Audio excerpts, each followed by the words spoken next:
गुरुर्ब्रह्मा गुरुर्विष्णु गुरुर्देवो महेश्वरा गुरुर्साक्षात् परब्रह्म तस्मै श्री गुरुवे नमः। मैं अपने गुरुदेव महादेव के चरणों में कोटि कोटि प्रणाम करती हूँ। माँ भवानी के चरणों में कोटि कोटि प्रणाम करती हूँ। अपने गुरुदेव महादेव का कोटि कोटि धन्यवाद करती हूँ। सभी देवी देवताओं के चरणों में कोटि कोटि प्रणाम करती हूँ।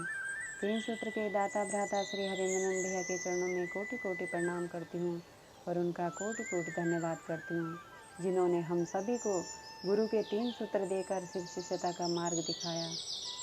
नमः शिवाय, नमः शिवाय, नमः शिवाय।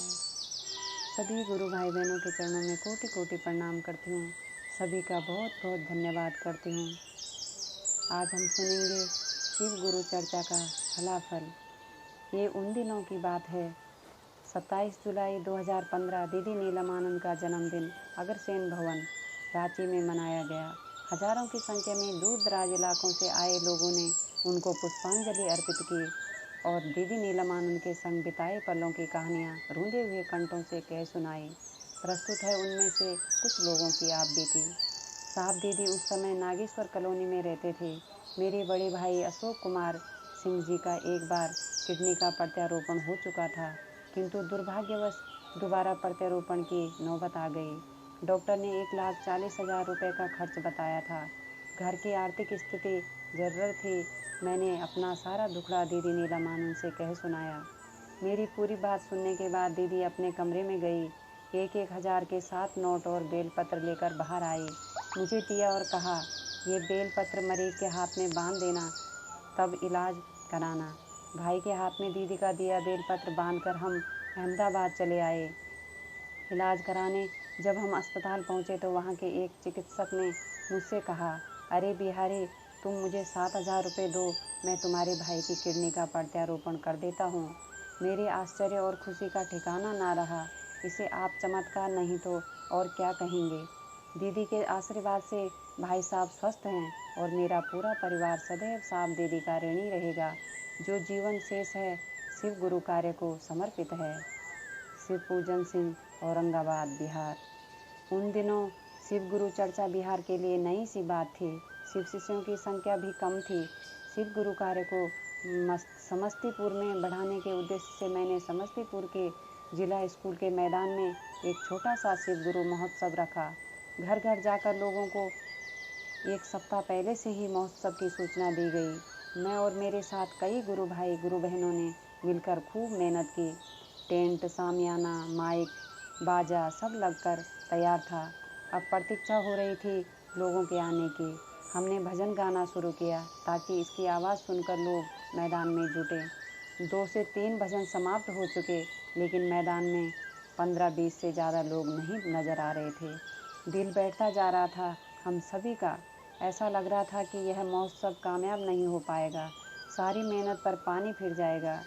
परेशान हालत में हमने दीदी को फ़ोन लगाया और सारी स्थिति कह सुनाई। दीदी ने कहा, परेशान मत हो, भजन चालू रखो। थोड़ी ही देर में देखते देखते पूरा मैदान खचाखच भर गया। खूब शिव चर्चा हुई, सैकड़ों लोगों की घोषणा हुई। मन श्रद्धेय दीदी के चरणों में झुक गया। ये अकाट्य सत्य है कि पूरे देश और विदेश में जो गुरु कार्य फैल रहा है वह दीदी की दया, उनके आशीर्वाद से ही हो रहा है। सुनीता, समस्तीपुर, बिहार। मुझे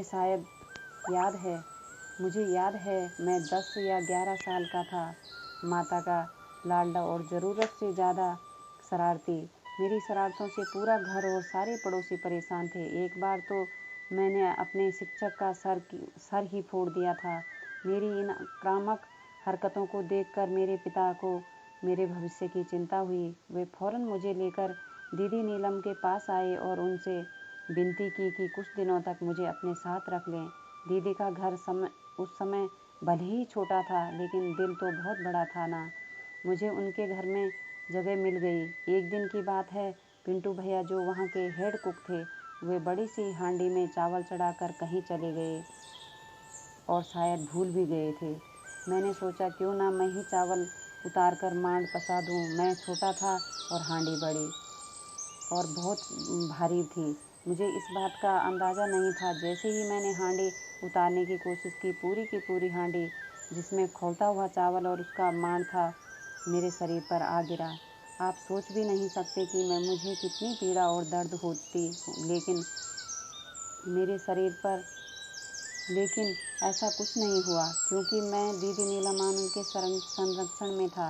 उन्होंने मेरे शरीर पर 3 बार अपना हाथ फेरा और किसी जादू की तरह मेरा सारा दर्द जाता रहा। ना जलन हुई, ना फफोले पड़े।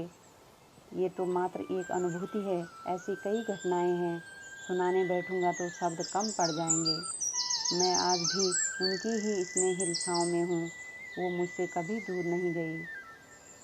कुमार सार्थक, सुपौल, बिहार। नमः शिवाय, नमः शिवाय, नमः शिवाय।